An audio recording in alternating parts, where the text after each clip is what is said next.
Welcome to Annie's Kitchen and you're watching Annie's Kitchen with Annie. നമ്മൾ ഇന്ന് non veg ആണ് ചെയ്യാൻ പോകുന്നത്. പക്ഷെ നോൺ വെജ് എന്ന് പറയുമ്പോൾ ഈ പറഞ്ഞ എന്നതാ, ചിക്കൻ അല്ലെങ്കിൽ മട്ടൺ അല്ലെങ്കിൽ ബീഫ്, മീൻ, ഇതൊക്കെ തന്നെയല്ലേ ഉള്ളൂ. തന്നെ പിന്നെ അങ്ങോട്ടും ഇങ്ങോട്ടും മാറി മാറി പല എന്താ പറയാ വെറൈറ്റിയിലൊക്കെ നമുക്ക് ഡിഷസ് ഉണ്ടാക്കാവുന്നതേ ഉള്ളൂ. പിന്നെ ആണെങ്കിൽ അതാണല്ലോ നമ്മുടെ ടേസ്റ്റ് എന്ന് പറയുന്നത്. പിന്നെ എന്നാന്ന് വെച്ചാൽ മീൻകറിയുടെ കഥ പറഞ്ഞ പോലെ തന്നെയാന്നു ചിക്കൻ കറിയുടെയും കഥ. നമുക്ക് എപ്പോഴും സ്ഥിരം ഒരു നാടൻ ചിക്കൻ കറിയാ വെക്കുക, അല്ലെങ്കിൽ ഒരു ചിക്കൻ ഒലത്തിയതൊക്കെ ആണെങ്കിലും എന്നാ ടേസ്റ്റ് അല്ലെ. ഒരു തേങ്ങാക്കൊത്തും ഒക്കെ ഇട്ടേച്ച് ഒന്ന് നല്ല മുരിച്ചെടുക്കുവാന്നേല് ചപ്പാത്തിയുടെ കൂടെ ചപ്പാത്തി ചിക്കൻ ഒലത്തും എന്താ പറയാ സാലഡും ഒക്കെ വെച്ചിട്ട് ഒന്ന് റോൾ ചെയ്ത് കഴിക്കാൻ ഭയങ്കര ടേസ്റ്റ് ആണ്. സെക്കൻഡ് എന്നാന്ന് വെച്ചാൽ ചിക്കൻ കറി പിന്നെ നമ്മൾ ചെയ്യുന്നത് എന്നതാണെന്നറിയോ, നല്ലൊരു നാടൻ കറി, ഒരു പെരട്ട്, ഇതൊക്കെയാ ചെയ്യുന്നത്. ഇതെല്ലാം പോയിട്ട് നമുക്കൊരു വ്യത്യാസമായിട്ടും ഏറ്റവും എളുപ്പത്തിൽ ചെയ്യാൻ പറ്റുന്നത് ഒരു ചിക്കൻ കറി കണ്ടുപിടിച്ചാൽ ഏറ്റവും നല്ലതാണ്. അപ്പൊ ഞാൻ നോക്കിയിട്ട് ഇപ്പൊ നമ്മൾ ഈ പറഞ്ഞ പോലെ നമ്മുടെ കേരളയിലെ മാത്രമല്ല എല്ലായിടത്തെയും ചിക്കൻ കറി നമ്മൾ ഉണ്ടാക്കി പഠിക്കുക തന്നെ വേണേ. അത് ഈ പറഞ്ഞ പോലെ ഒരെണ്ണത്തിൽ മാത്രം അറിവ് വെച്ചാൽ പോരല്ലോ. പല ചെയ്ത് നോക്കുമ്പോൾ നമ്മൾ കഴിച്ചിട്ടില്ല എന്ന് പറഞ്ഞു നമുക്ക് ആരോടും തർക്കിക്കേണ്ടി വരികയില്ല. നമ്മുടെ വീട്ടിലുണ്ടാക്കുവാന്നേൽ ഈ പറഞ്ഞ കൂട്ടി ഇച്ചിരി പോകുന്ന പോർഷൻസ് അല്ല, നല്ലോണം ഉണ്ടാക്കി വെച്ച് വയറ് നിറച്ച് സന്തോഷവും സംതൃപ്തിയോടും കൂടി നമുക്ക് കഴിക്കാനൊക്കെ അങ്ങനത്തെ കാര്യങ്ങൾ ചെയ്യുന്നതാണ് എനിക്ക് ഏറ്റവും ഇഷ്ടം. അതുകൊണ്ട് ഞാൻ എപ്പോഴും വീട്ടിൽ ഇങ്ങനെ പരീക്ഷിച്ചുകൊണ്ടിരിക്കുന്നത്. അപ്പൊ നമ്മൾ ഇന്നിവിടെ ചെയ്യാൻ പോകുന്ന കറിയുടെ പേരെന്നാന്ന് വെച്ചാൽ ചിക്കൻ കറിയാ. ചിക്കൻ കറി പറഞ്ഞ പോലെ ഒരു വെറൈറ്റി ആയിട്ടാ ചെയ്യാൻ പോകുന്നത്. ഇന്ന് ചെയ്യാൻ പോകുന്ന കറിയുടെ പേരാണ് ലക്നൌവി ചിക്കൻ കറി.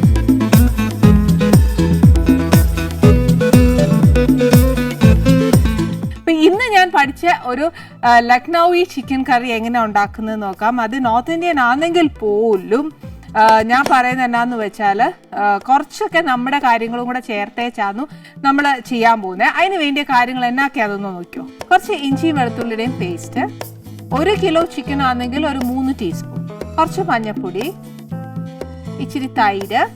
ഇതിപ്പോ ബോൺലെസ് ചിക്കനാണ് ഞാൻ മേടിച്ചേ, മസ്റ്റല്ല, മറ്റേ എള്ളുള്ള കോഴിയാന്നേലും കുഴപ്പമില്ല.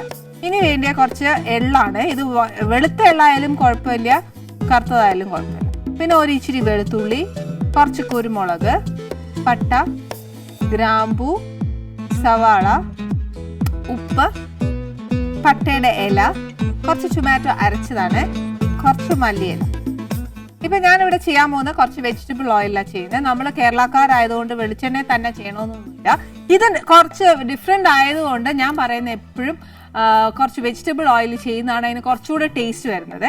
ഫസ്റ്റ് എന്നാ ചെയ്യേണ്ടതെന്ന് വെച്ചാൽ നമുക്ക് ഈ ചിക്കൻ ഒന്ന് മാരിനേറ്റ് ചെയ്ത് വെക്കണം. അതിനെന്നാ ചെയ്യേണ്ടത്, ഇഞ്ചിയും വെളുത്തുള്ളിയുടെയും പേസ്റ്റ്, അതായത് 1 കിലോയ്ക്കാന്നു ഞാൻ 3 പറഞ്ഞേ. ഇതിപ്പോൾ ഞാൻ 1/2 കിലോയോളേ ഉള്ളൂ. അതുകൊണ്ട് ഞാനിപ്പോൾ എന്നാ ചെയ്യാൻ പോവാ, ഒരു 1.5-2 ടീസ്പൂൺ.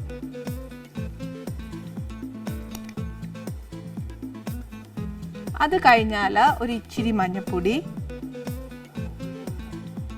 പിന്നെ എടുത്തു വെച്ചേക്കുന്ന 1 കപ്പ് തൈര്. ഇതിന്റെ കൂട്ടത്തിൽ ഈ ചിക്കനും കൂടെ അങ്ങ് ഇടുക. ബേസിക്കലി തൈര് ഒഴിച്ചു വെക്കുന്ന ചിക്കൻ കറിക്ക് നമ്മൾ തനി നാടൻ ഒരു ചിക്കൻ കറി വെച്ച് നോക്കി, അതിനാന്നേ പോലും ഒരു ഇച്ചിരി തൈര് ഒഴിച്ചു വെക്കുവാന്നേല് ആ ചിക്കൻ കറിക്ക് ഭയങ്കര ടേസ്റ്റ് ആണ്.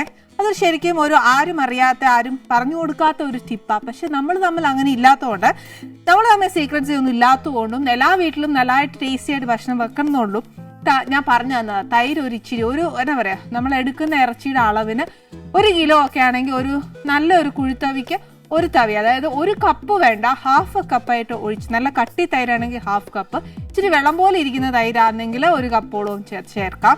പിന്നെ ചേർക്കുന്നത് പുളിയുടെ ഇതും കൂടെ നോക്കി വെച്ച് വേണം ചേർക്കാന്.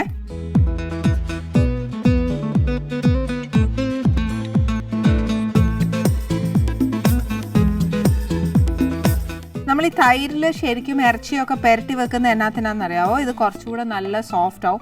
മിനിമം ഒരു 1/2 hour എങ്കിലും നമ്മൾ വെച്ചാൽ നല്ലതാ.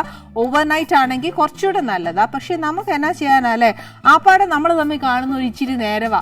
അന്നേരം പിന്നെ അതായിട്ട് ഇനി എന്നാ പറയാ പെരട്ടി വെച്ച് 1 മണിക്കൂർ കഴിഞ്ഞേച്ച് കാണാന്നൊക്കെ പറഞ്ഞാൽ നടക്കില്ല. അതിന് നേരെ നമുക്ക് ഒത്തിരി വർത്തമാനമൊക്കെ പറഞ്ഞേച്ചാൽ ഈ കാര്യങ്ങളൊക്കെ ചെയ്തുകൊണ്ട് അത് ആ സൈഡിൽ ഇരുന്നോളൂ, നമ്മൾ ആരെ ഉപദ്രവിക്കുമല്ലോ. അപ്പൊ ഇവിടെ ഇരിക്കട്ടെ, നമ്മൾ വർത്താനം പറയുന്ന നേരം വരെ അത് അവിടെ ഇരിക്കട്ടെ. അന്നേരം അതിനകത്തുള്ളതൊക്കെ പിടിച്ചോളും. പക്ഷെ ഉപ്പ് ഞാൻ ചേർത്തിട്ടില്ല.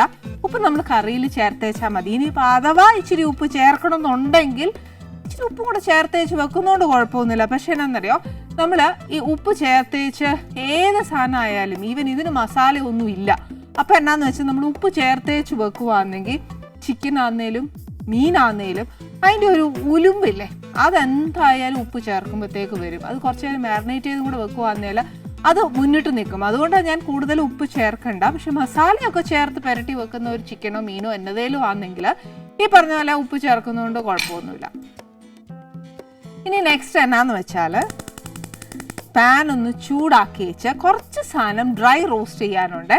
അതായത് എണ്ണ ഒഴിച്ചേച്ച് ചെയ്യണമെങ്കിൽ അങ്ങനെ ചെയ്യാം, അല്ലാതെ ഡ്രൈ റോസ്റ്റ് ചെയ്യാനാണെങ്കിൽ ഡ്രൈ റോസ്റ്റ് ചെയ്യേണ്ട സാധനങ്ങളും ഉണ്ട്, അതല്ല എണ്ണ ഒഴിച്ചേച്ച് ചെയ്യേണ്ട സാധനം ഉണ്ട്. അപ്പോൾ ഒരുമിച്ച് നമ്മൾ എണ്ണ ഒഴിച്ചേച്ച് കാര്യം ഞാനിത് പറയാൻ കാര്യം എന്നാന്നോ, എല്ലാവരും ഉണ്ടല്ലോ ഭയങ്കര ഹെൽത്ത് കോൺഷ്യസ് ആണെന്നു. കുറച്ച് എണ്ണ ഉപയോഗിച്ചേച്ച് കഴിയുന്നതും ഒരു കറി വെക്കാൻ പറ്റുമോ എന്നുള്ളത് നമ്മളെല്ലാവരും ചിന്തിക്കുന്നത്. അതുകൊണ്ട് നമ്മുടെ ഇഷ്ടമാണ് ഡ്രൈ സ്പൈസസ് എല്ലാം ഡ്രൈ റോസ്റ്റ് ചെയ്യാം. പിന്നെ അതിൻ്റെ കൂടെ ഉള്ളി വെളുത്തുള്ളി ഇതെല്ലാം വഴറ്റാനുള്ളയാ. അന്നേരം ഞാൻ ഇച്ചിരി എണ്ണ ഒഴിക്കാം. അപ്പം എന്നാ ചെയ്യേണ്ടത്, ഞാനിപ്പോൾ ചെയ്യാൻ പോകുന്നത് എല്ലാവർക്കും പ്ലെയിൻ ആയിട്ട് മനസ്സിലാക്കാൻ വേണ്ടിയിട്ട് ആദ്യം ഒരു ഇച്ചിരി എണ്ണ ഒഴിച്ചേച്ച് എല്ലാം ഒന്നിട്ട് പൊട്ടിച്ചേച്ചൊക്കെ ഞാനിപ്പോൾ ചെയ്യുന്ന പോലെ കൂട്ടങ്ങ് ചെയ്തേച്ചാൽ മതിയേ. അല്ല ഒത്തിരി ഞാൻ പറഞ്ഞുകൊണ്ട് വരുമ്പോഴത്തേക്ക് അങ്ങ് കൺഫ്യൂഷൻ ആവും. ഒത്തിരി എണ്ണയൊന്നുമില്ല, ഇച്ചിരി ഒഴിച്ചിട്ടുള്ളൂ. ഇതിനകത്തോട്ട് കുറച്ച് എള്ള് ഞാൻ ഒത്തിരി ഇടുകയില്ല. നമുക്ക് എന്നാന്ന് വെച്ചാൽ മലയാളികൾക്ക് എള്ളിൻ്റെ ചുവ ഒത്തിരി അങ്ങോട്ട് പിടിക്കുകയില്ല. പക്ഷേ ഇത് കൂടുതലും എള്ളെണ്ണയിലൊക്കെയാണ് അങ്ങോട്ടൊക്കെ വെക്കാറുള്ളത്. എന്നാൽ എനിക്ക് അതും ഇഷ്ടമല്ല. അതുകൊണ്ടാണ് ഞാൻ നമ്മുടെ വെജിറ്റബിൾ ഓയിൽ കോമൺ ആയിട്ട് എടുത്തത്. എള്ളിട്ടു. അത് കഴിഞ്ഞ് കുറച്ച് കുരുമുളക്, അത് നമ്മുടെ എരിവ് കണക്കാക്കിയിട്ട്. ഇത് പക്ഷേ ഇച്ചിരി കട്ടിയുള്ള പട്ടയാണ്. അന്നേരം ഞാൻ ഒരുപാട് അങ്ങ് ഇടുകയില്ല, കുറച്ചൊരു കഷ്ണം ഇട്ടേച്ചാൽ മതി. പിന്നെ അതിൻ്റെ കൂടെ കുറച്ച് ഗ്രാമ്പു, ഒരു 3-4 ഗ്രാമ്പു, അതാ കണക്ക്. ഇതിനകത്തോട്ട് ഈ അരിഞ്ഞു വെച്ചേക്കുന്ന സവാള ചേർക്കാം.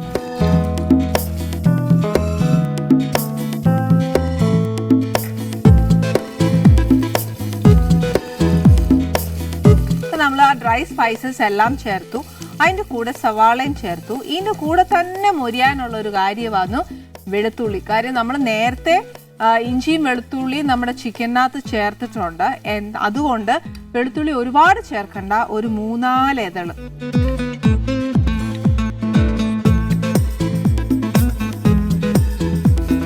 അന്നേച്ച് ഇനി എന്നാ പരിപാടി എന്ന് വെച്ചാൽ ഈ ഉള്ളിയുടെ ഒരു വേവുണ്ട്. ഒരു വേവെന്ന് പറയുമ്പോൾ നമ്മൾ വഴറ്റിയെടുക്കേണ്ട വേവേ ഉള്ളൂ. അങ്ങനെ ഒരുപാട് കിടന്ന് വേവാനൊന്നുമില്ല.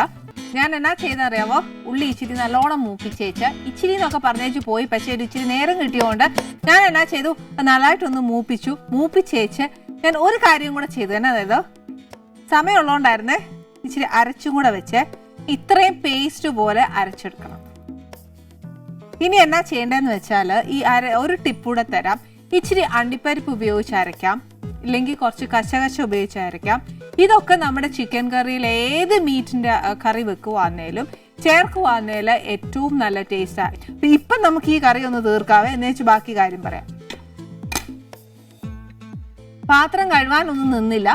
അതേ പാത്രത്തിലോട്ട് ഞാൻ ഒരു ഇച്ചിരി എണ്ണ, എന്നാത്തിനാ വെറുതെ കഴുകുന്നേ, ഇതിൽ തന്നെ അങ്ങ് ചെയ്യുമ്പോഴത്തേന് കുറച്ചുകൂടെ അങ്ങ് ടേസ്റ്റ് കിട്ടുവേ. ഇതിനകത്തോട്ട് പട്ടയുടെ ഇല, ഇച്ചിരി നെയ്യും കൂടെ ഒഴിക്കുവാണെങ്കിൽ കുറച്ചുകൂടെ നല്ല ടേസ്റ്റാണ്. പിന്നെ എന്നാ ചെയ്യേണ്ടതെന്നറിയാമോ, ഇതിനകത്ത് ഒരു കാര്യം ഞാൻ പറഞ്ഞുതരാം. ഇതിനകത്ത് നമ്മൾ ചേർത്തേക്കുന്നത് കുരുമുളകും മാത്രമേ ഉള്ളൂ എരിവ് എന്ന് പറയാനായിട്ട്. ഇനിയിപ്പം അഥവാ നമുക്കൊരു ഇച്ചിരി എരിവ് വേണമെന്ന് തോന്നുവാണേൽ, ഇപ്പം രണ്ടാമത് നമ്മൾ പട്ടയുടെ ഇല ഇട്ടില്ലയോ, ആ സമയത്ത് കുറച്ച് ഈ പറഞ്ഞ പോലെ പച്ചമുളകോ അല്ലെന്നുണ്ടെങ്കിൽ ഇച്ചിരി മുളക് പൊടിയോ എന്നാ വേണേലും ചേർക്കാം. കാര്യം മലയാളികളായ നമുക്ക് കുറച്ച് സ്പൈസി ആയിട്ട് തിന്നാൻ ഏറ്റവും കൂടുതൽ ഇഷ്ടമേ. പക്ഷേ ഈ കറി കുറച്ച് ഡിഫറെൻ്റ് ആണ്. അതുകൊണ്ടാണ് എന്നാ പറയുക, ഒരു സ്റ്റൂവിൻ്റെ മോഡലിലോട്ട് നമുക്ക് തിരിയാൻ നോക്കും. അല്ല ഇതൊന്നും നോക്കിയല്ല, ഒരു ഇച്ചിരി എരിവും ഉപ്പും പൊടിയും ഒന്നും ഇല്ല, നമുക്കൊന്നും തിന്നാൻ നോക്കിയല്ല കൊച്ചേ എന്ന് തോന്നുവാണ് എങ്കിൽ ഈ പറഞ്ഞ പോലെ കുറച്ച് മുളക് പൊടിയോ അല്ലെങ്കിൽ കുരുമുളകോ എണ്ണയിൽ ചേർക്കുക. പിന്നെ ഇതെല്ലാം ചേർത്ത് വെച്ച് വരുമ്പം പഴയ പോലെ തന്നെയും പിന്നെയും നമ്മുടെ ചിക്കൻ കറി ആയി മാറരുത്. ലക്നൌ ചിക്കൻ കറി ഒന്നും ആവുകയില്ല. അപ്പൊ പട്ട ഇല ചേർത്തു. ഇനി അതിൽ ഒരിച്ചിരി ടൊമാറ്റോ അരച്ചത്. ഇനിയിപ്പോൾ ഇത് അരച്ച് തന്നെ ചേർക്കണമെന്നൊന്നുമില്ല. ഈ പറഞ്ഞ പോലെ ഒന്ന് നല്ല കുഞ്ഞു കുഞ്ഞായിട്ടൊന്ന് അരിഞ്ഞിട്ടേച്ചാലും മതി.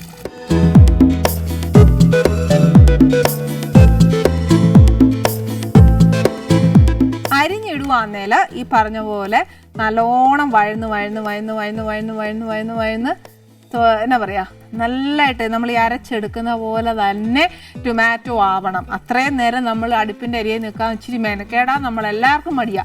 അതുകൊണ്ടാണ് ഇച്ചിരി അരച്ച് ചേർക്കുന്നത്. പിന്നെ എന്നാന്നറിയോ, അരച്ച് ചേർത്താൽ ഉള്ളി ആയാലും ടൊമാറ്റോ ആയാലും ഏതായാലും നമ്മൾ ചിക്കൻ കറിയിൽ അരച്ച് ചേർക്കുകയാണെങ്കിൽ, എല്ലാവരും അരിഞ്ഞാ ഇടുന്നേ, അതൊരു കാര്യം ഇരുന്നോട്ടെ. പക്ഷെ എന്നാലും ഉള്ളി നമ്മൾ അരിഞ്ഞേച്ച് വഴറ്റാൻ ഇടുന്ന സമയത്ത് ഉള്ളി അരിയുന്നതിന് പകരം എത്ര ഉള്ളിയാണ് എടുക്കുന്നതെന്ന് വെച്ചാൽ ആ ഉള്ളി മിക്സിയിൽ ഒന്ന് അരച്ചേച്ച് ഇതേപോലെ ചേർക്കുവാണ് എങ്കിൽ, മിക്സിയിൽ ഉള്ളിയും ടൊമാറ്റോ ഇതെല്ലാം അരച്ച് ചേർക്കുവാണെങ്കിൽ നമ്മുടെ ചിക്കൻ കറിക്ക് നല്ലൊരു കൊഴുപ്പ് കിട്ടുവേ. നമ്മൾ മിക്കപ്പോഴും എല്ലാവരും പരാതി പറയാറുണ്ട്, എന്നാന്ന് വെച്ചാൽ നമ്മുടെ ചിക്കൻ കറി ഇച്ചിരി വെള്ളം പോലെയൊക്കെ ഇരിക്കുമെന്ന്. അങ്ങനത്തെയൊക്കെ കംപ്ലൈൻറ്റ്സ് മാറി കിട്ടാൻ വേണ്ടിയിട്ട് ഇങ്ങനെ അരച്ച് ചേർത്താൽ കുറച്ച് നല്ലതാണ്. പക്ഷെ അരച്ച് ചേർത്താൽ ഒരു കാര്യം കൂടെ ഞാൻ പറയാവേ, എന്നാന്നോ, ഇതേപോലെ ക്ഷമയോടുകൂടി തന്നെ നമ്മൾ അതിനെ വഴറ്റിയെടുക്കണം. കാരണം ഉള്ളിയുടെ വെള്ളം കംപ്ലീറ്റ് വറ്റണം. അതേപോലെ വഴറ്റുന്ന പോലെ ഉള്ളൂ.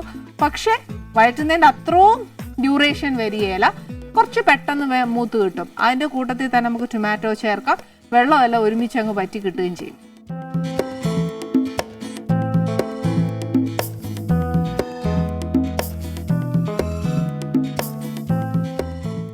ഈ ടൊമാറ്റോയുടെ വെള്ളം ഒന്ന് ഇച്ചിരി പറ്റി കഴിഞ്ഞാൽ നമുക്ക് ഇതിനകത്ത് ചിക്കൻ ചേർക്കാം.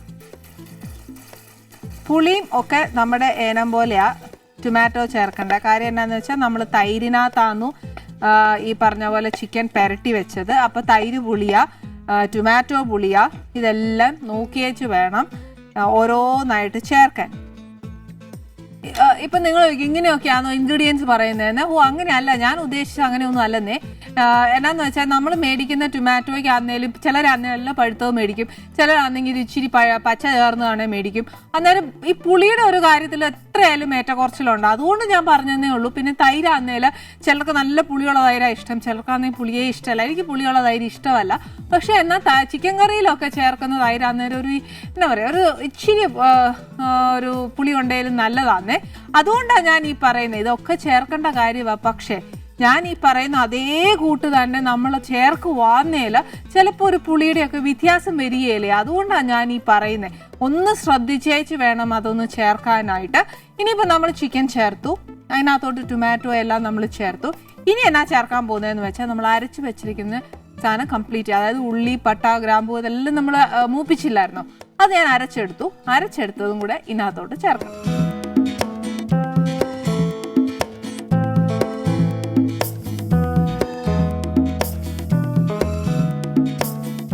ഞാൻ ഇതിനകത്തോട്ട് ഒരു ഇച്ചിരി അണ്ടിപ്പരിപ്പും കൂടെ ചേർത്താണ് അരച്ചേക്കുന്നത്.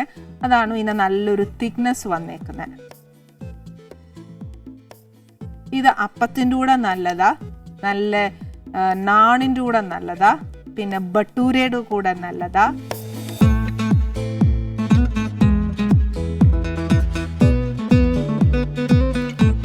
ഈ അപ്പത്തിൻ്റെ കൂടെയും ബട്ടൂരയുടെയും ഒക്കെ ഒരുപാട് സ്പൈസി ആയിട്ട് കഴിക്കുന്നത് നല്ലതല്ല. എനിക്ക് അത്ര അങ്ങോട്ട് എന്താ പറയുക, ഒരു ഡിന്നറിനൊക്കെ കഴിക്കാൻ പറ്റുന്ന ഒരു നല്ല സാധനത. രാത്രി ഡിന്നറൊക്കെ കഴിക്കുമ്പോൾ ഒത്തിരി സ്പൈസി ആയിട്ട് കഴിക്കല്ലെന്നൊക്കെ പറയും. ആനീസ് കിച്ചണിൽ നമ്മൾ ഡിഷസ് ഉണ്ടാക്കിയാൽ മാത്രം പോരാ, കുറച്ചൊക്കെ ഹെൽത്ത് ടിപ്സും കൊടുക്കണം എന്നാണ് പറയുന്നത്. അതുകൊണ്ട് രാത്രി കഴിയുന്നതും സ്പൈസി ഫുഡ്സ് അവോയ്ഡ് ചെയ്യുന്നതായിരിക്കും നല്ലത്.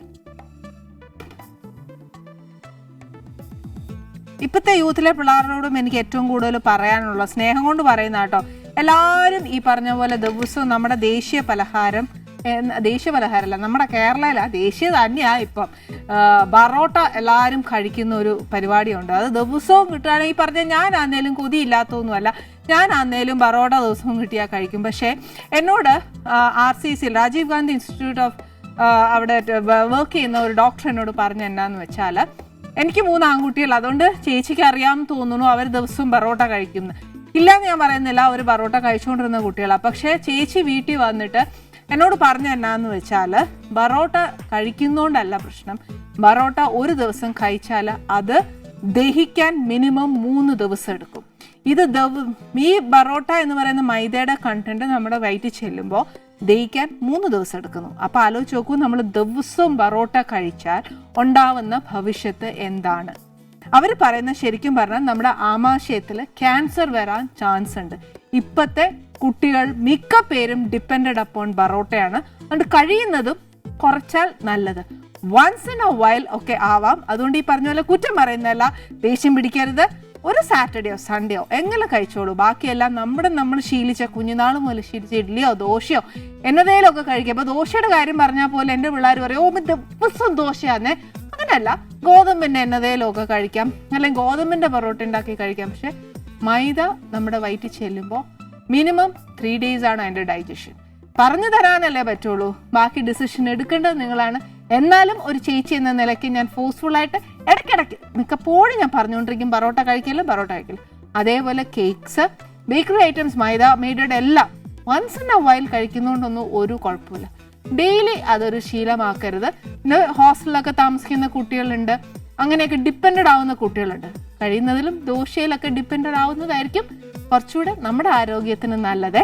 ഞാൻ ഇവിടെ ഇന്ന് നമ്മുടെ ചിക്കൻ കറിയുടെ കൂടെ, ലക്നൌവി ചിക്കൻ കറിയുടെ കൂടെ ഇന്ന് ജീര റൈസ് ആ കൊടുക്കാൻ പോകുന്നത്. ഈ സമയത്ത് ജീര റൈസ് കൊടുക്കാൻ പാടുണ്ടോ എന്ന് ചോദിച്ചാൽ, അത്താഴം കഴിക്കുന്നത് എപ്പോഴും 7 മണിക്ക് മുന്നേ ആയിട്ട് കഴിക്കണം എന്നാ പറയുന്നത്. എന്നാലേ ഡൈജഷൻ കറക്റ്റ് ആവുള്ളൂ എന്നാ പറയാ. മിനിമം കിടക്കുന്നതിന് മുന്നേ 2 hours ബിഫോർ നമ്മൾ ഡിന്നർ കഴിച്ചിരിക്കണം എന്നാ പറയുന്നത്. അതുകൊണ്ട് ഇപ്പൊ കഴിക്കുന്നതുകൊണ്ട് കുഴപ്പമൊന്നുമില്ല. പക്ഷെ ഇതിന്റെ കൂടെ കുറച്ചുകൂടെ നല്ലൊരു കോമ്പിനേഷൻ എന്ന് പറയുന്നത് ഈ പറയുന്ന പോലെ ചപ്പാത്തിയോ പൂരിയോ ബട്ടൂരിയോ അങ്ങനെയാ ഏറ്റവും കൂടുതൽ നല്ലത്. കാര്യം എന്താ വെച്ചാൽ സൺഡേക്കുള്ള എന്നാ പറയാ, നമ്മുടെ ടി വിയിലെ പരിപാടികളൊക്കെ കാണണമെന്നുണ്ടെങ്കിൽ നമ്മൾ ഏറ്റവും കൂടുതൽ വീട്ടമ്മമാർ എന്നാ ചെയ്യുന്നതെന്ന് അറിയാമോ, നേരത്തെ അങ്ങ് പണി അങ്ങ് തീർത്തേച്ച്, കഴിയുമെങ്കിൽ ആഹാരവും കൂടെ കൊടുത്തേച്ച് അങ്ങ് അടുക്കള പൂട്ടി കഴിഞ്ഞാൽ സന്തോഷം, ഒറ്റ ട്രിപ്പിലിരുന്ന് എല്ലാം കാണാമല്ലോ അല്ലെ. ഇത് നമ്മുടെ ആനീസ് കിച്ചണിലേക്ക് വരുന്നത് ഒരു എന്നാ പറയാ, എന്നെക്കാട്ടിലൊക്കെ ഇച്ചിരി കൂടുതൽ പ്രിയ ആണോ എന്ന് ചോദിച്ചാൽ കുശുമ്പ് വർത്താനാണെങ്കിൽ അത് വേണ്ട, എന്നെ ഇഷ്ടപ്പെട്ടേച്ച് ബാക്കിയുള്ളവരെ ഇഷ്ടപ്പെട്ടാൽ മതി. അതായത് കുശുമ്പാട്ടോ. പക്ഷെ എന്നാലും ഈ ഒരു പ്രായത്തിൽ തന്നെ ചിലപ്പം ഈ പറഞ്ഞ പോലെ കുശുമ്പ് ഉള്ളതുകൊണ്ടായിരിക്കും അതിനോട് ഭയങ്കര ഇഷ്ടമാ. പക്ഷെ ഒരു സ്ത്രീ എന്ന നിലയ്ക്ക് ഒരു ചെറിയൊരു കുശുമ്പുണ്ടോ എന്ന് ചോദിച്ചാൽ എന്നറിയുമോ, എന്റെ പ്രേക്ഷകരും അമ്മമാരും ഒക്കെ അതിനെ ഇച്ചിരി കൂടുതൽ ഇഷ്ടപ്പെടുന്നുണ്ടോ എന്നൊരു സംശയമുണ്ട്. അപ്പം ഈ ഏറ്റവും കൂടുതൽ ചേച്ചിമാരായാലും അമ്മമാരായാലും നമ്മുടെ വീട്ടിലെ സ്ത്രീജനങ്ങളെ ഏറ്റവും കൂടുതൽ ഇഷ്ടം പിടിച്ചടക്കിയ ഒരു പെൺകുട്ടിയാണ് നമ്മുടെ ആനീസ് കിച്ചണിലേക്ക് വരുന്നത്. വേറെ ആരുമല്ല, മൃദുല വിജയ് ആന്നു നമ്മുടെ ആനീസ് കിച്ചണിലേക്ക് വരുന്നത്. പറഞ്ഞില്ലല്ലോ, സന്ധ്യ സമയമാകുമ്പോ ഇനിയിപ്പോ ഞാനാണെങ്കിലും ഇവിടെ എന്നെ ഈ മാറ്റി നിർത്തിച്ച് കയറാൻ അങ്ങ് ശ്രമിക്കുക. നടക്കുകയല്ല, ഇത് എന്റെ സ്ഥലം, ഞാൻ നിന്നേച്ച് നിങ്ങളൊക്കെ നിന്നാതെ കഴിഞ്ഞിട്ടില്ലേ ഞങ്ങൾക്ക് എല്ലാവർക്കും. എന്നറിയോ, എനിക്ക് ഒരാൾ എന്നെ ഇഷ്ടാന്ന് പറയുമ്പോ ഉണ്ടല്ലോ എനിക്ക് സന്തോഷമാണേ. അന്ന് വെച്ചാൽ ഇപ്പൊ ഈ പറയുന്ന പോലെ നമ്മൾ ഈ കൂടപ്പുറപ്പുകൾ തമ്മിൽ ഉണ്ടാവുന്ന ഒരു കുശുമ്പുണ്ടല്ലേ, അമ്മമാർക്ക് ആരെയും ഇഷ്ടം എന്നെ ഇഷ്ടപ്പെടാതെ. അതുകൊണ്ട് ഞാൻ എല്ലാവരും പറയും, എന്നെ ഇഷ്ടപ്പെടുന്നവരും എല്ലാവരും പറയും എന്നെ ഇഷ്ടപ്പെട്ടിട്ട് മതി താഴോട്ടുള്ള കുശുമ്പ് വർത്താനം. എന്റെ അമ്മയ്ക്കായിരുന്നു വലിയ ഇഷ്ടമാണ് ചേച്ചീനെ. അയ്യോ തെറ്റതാണെന്നൊന്നും കരുതല്ലേ, എന്നെ ഇഷ്ടപ്പെട്ടേച്ച് മതി മോളെയൊക്കെ ഇഷ്ടപ്പെടുന്ന. അതെനിക്ക് എന്നെ സന്തോഷം എന്നറിയോ. ഇതെങ്ങാനും എന്റെ ഒരു പേര് വീട്ടിൽ പറയുമ്പോ മോക്കാലിച്ചിരി കുശുമ്പ് പോകുന്നതല്ലേ, അമ്മ ഏത് നേരം ചേച്ചി കാര്യം എല്ലാവർക്കും ഓക്കെ. പിന്നെ ഒരു കാര്യം, മൃദുല പറഞ്ഞ പോലെ പ്രായം അനുസരിച്ച് ഒരുപാട് വലിയ പ്രായമൊന്നുമില്ല, കുഞ്ഞു കൊച്ച. പക്ഷെ എന്നാലും മൃദുല ചെയ്യുന്നത് ശരിക്കും ഒരുപാട് എന്താ പറയാ, ഒരു സോഫ്റ്റും ഭയങ്കര മെച്യൂർഡ് ക്യാരക്ടേഴ്സ് ആണ് ഏറ്റവും കൂടുതൽ ചെയ്യുന്നത്. ഭയങ്കര സീരിയസ് ആണ് അത്. പക്ഷെ പ്രായത്തിനനുസരിച്ചുള്ള ഒരു കുട്ടിക്കളി തമാശ ഇല്ല, എനിക്ക് അത് മാത്രം വരുന്നില്ല. കാരണം ഞാൻ ചെയ്ത എല്ലാ ക്യാരക്ടേഴ്സും എന്നേക്കാളും എത്രയോ വയസ്സ് കൂടുതലുള്ള ക്യാരക്ടേഴ്സാണ് ചെയ്തിരിക്കുന്നത്. പക്ഷെ എനിക്ക് ഭയങ്കര ആഗ്രഹമാണ് എന്റെ പ്രായത്തിനുള്ള ഒരെണ്ണം വരണം എന്ന് ചെയ്യാൻ ഇഷ്ടമല്ല. അത് ഏതൊരു പെൺകുട്ടിക്കും ഇഷ്ടമുള്ള. അപ്പൊ ശരിക്കും പറഞ്ഞാൽ മോളെ ചെയ്ത ക്യാരക്ടേഴ്സ് ഒക്കെ മെച്യൂർഡ് ക്യാരക്ടേഴ്സ്, പക്ഷെ ഭയങ്കര പ്ലീസിങ് ആയിട്ടും അങ്ങനെ എന്താ പറയാ, ഒരുപാട് ബഹളമൊന്നും അല്ല, പക്ഷെ അങ്ങനെയൊക്കെയാ. പക്ഷെ റിയൽ ലൈഫില് ഈ ക്യാരക്ടേഴ്സ് ആയിട്ട് നമുക്ക് റിസംബിൾ ചെയ്യാൻ പറ്റും? ഒരു മാച്ചും ഇല്ല. അപ്പൊ റിയൽ ലൈഫിൽ എന്താണ് അതൊന്നും പറയും. റിയൽ ലൈഫിൽ ഞാൻ പാവമായിട്ടുള്ള കുട്ടിയാണ്, പക്ഷെ എന്നാലും എനിക്ക് എന്താ കുറച്ച് കുട്ടിത്തമുണ്ട്. എന്റെ അനീതിയെ നിർത്തു. കുട്ടിത്തം എന്ന് പറഞ്ഞു കഴിഞ്ഞാൽ നമ്മൾ അത് മുൻകരുതൽ എടുത്തു വേണം നിൽക്കാൻ. കാര്യം എന്താ വെച്ചാൽ കുട്ടിത്തം എന്ന് പറഞ്ഞാൽ പിന്നെ പരിസരബോധം ഇല്ലെന്നാണ് അർത്ഥം. അതുകൊണ്ട് ഒരു കാര്യം ചെയ്യാം, കുട്ടികളെ പിടിച്ചടക്കി ഒരിടത്ത് ഇരുത്തിയാൽ മാത്രമേ നമുക്ക് കേൾക്കാൻ പറ്റുള്ളൂ. പോവാ എന്നാ വരൂ.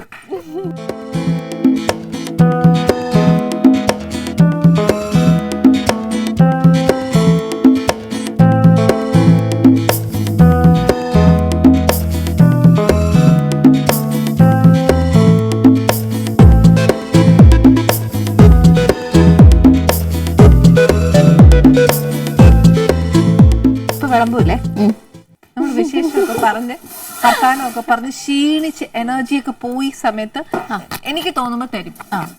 കാര്യം എന്നാന്നോ, നമ്മുടെ പ്രേക്ഷകർക്കൊക്കെ ഭയങ്കര ആഗ്രഹമുണ്ട് മൃദുല എന്ന് പറയുന്ന റിയൽ ക്യാരക്ടർ എല്ലാവർക്കും അറിയാൻ ആഗ്രഹം ഉണ്ടാവില്ല. ഇത് ഈ സീരിയലൊക്കെ കണ്ടു കഴിഞ്ഞാൽ നമ്മൾ ആ ക്യാരക്ടറിനോടാണ് ഏറ്റവും കൂടുതൽ നമ്മൾ ഈ പറഞ്ഞ പോലെ അടുക്കുന്നത്. പ്രേക്ഷകർ ഏറ്റവും കൂടുതൽ ഈ പറഞ്ഞ നേരത്തെ ഞാൻ പറഞ്ഞ പോലെ ഒരു 7 മണിക്ക് മുമ്പ് പണിയെല്ലാം തീർത്തേച്ച് ഏറ്റവും കൂടുതൽ വേഗം നമുക്ക് ടിവിയുടെ മുന്നിൽ ഇരിക്കാൻ പറ്റുന്നത് ആ സമയം നമ്മൾ ഈ പറഞ്ഞ ഞാനായാലും കണ്ടെത്താറുണ്ട്, ഇല്ല എന്നല്ല പറയുന്നത്. അപ്പൊ മൃദുലയെ കുറിച്ച് വേണ്ടേ നമുക്ക് അറിയാൻ ഏറ്റവും കൂടുതൽ ക്യാരക്ടറിനെ കാട്ടിലും. അതെ, ആദ്യം ചെയ്തു പഠിത്തം എല്ലാം കഴിഞ്ഞോ? ഇല്ല, പഠിത്തം കഴിഞ്ഞില്ല. ഞാനിപ്പോ BA സൈക്കോളജി 3rd ഇയർ പഠിച്ചുകൊണ്ടിരിക്കുകയാണ്.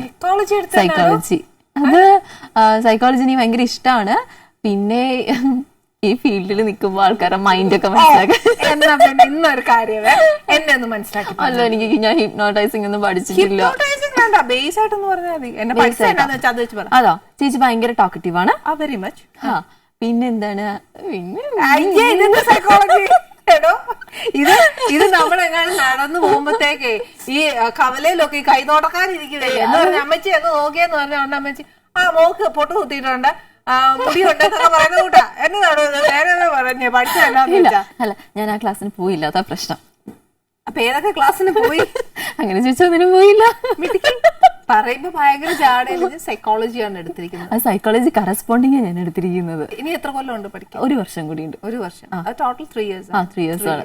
അതെ, 1 വർഷം കൂടെ കഴിഞ്ഞാൽ കംപ്ലീറ്റ് ആയിട്ട് തീരും. അപ്പോഴാ ഹിപ്നോട്ടൈസിംഗ് ഒക്കെ ഉണ്ടത്. 3rd year കഴിഞ്ഞിട്ടൊന്ന് വിളിക്കായിരുന്നു. അപ്പോഴല്ലേ കറക്റ്റ് ആയിട്ട് മനസ്സൊക്കെ എന്നെ ചിലപ്പോ ഇവിടെ മയക്കി കിടത്തിയാലൊക്കെ എന്ത് ചെയ്യാ.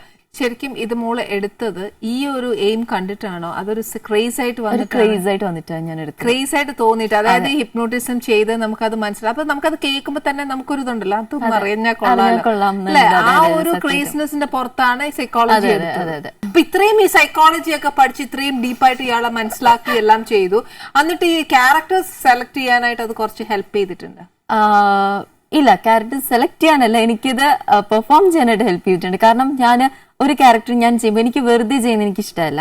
ഒരു ക്യാരക്ടർ ഞാൻ ചെയ്യുകയാണെങ്കിൽ ഇങ്ങനത്തെ ഒരു സിറ്റുവേഷനിൽ ആ ആൾ എങ്ങനെയായിരിക്കും പ്രതികരിക്കുക. അതായത് ഓരോ ഡയലോഗ്സ് എഴുതിയിരിക്കുമല്ലോ, ഈ ഡയലോഗ്സ് നമുക്ക് പല രീതിയിൽ നമുക്ക് പ്രസന്റ് ചെയ്യാം.